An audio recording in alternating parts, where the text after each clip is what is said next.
Well, I mean, yeah, I mean, God, it's not, to me, this is the sort of where you do end up veering into this dark place where you realize, oh my God, have we truly just entered the realm of pure absurdity? And it's like, shit, that at least those people who were dancing, they were like, they could only do it for a limited time, right? Because they would die or have heart attacks or whatever. But what happens when you just look at like a entire planet of people who are, at least prior to this pandemic, they weren't dancing, but they were getting in cars and driving to an office where they would sit in a cubicle next to a person that they would only see if they were going to use the bathroom or have lunch. Yep.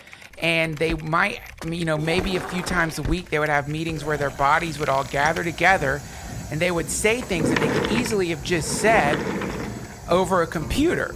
And on top of that, there was a superstition attached to it, a kind of religious sentimentality related to their meetings and meeting culture, as it's called, so that they would think to themselves, there's no way that this can be as effective if we don't get our physical bodies next to each other.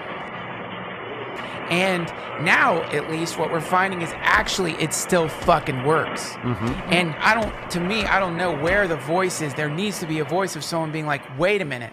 So you mean the last 15 years of my life where I've been driving 2 hours in and 2 hours out in thick fucking traffic to get my body next to other bodies, that was just a symbolic gesture to satiate some lunatic CEO's superstitious idea that human bodies need to be next to each other if we're going to be productive? So like all those 2 hours, me being away from my family, all that shit was completely unfucking necessary just because some power-hungry fucking CEO? It's the same thing as believing in witchcraft. It's the same thing believing the witches are souring the milk.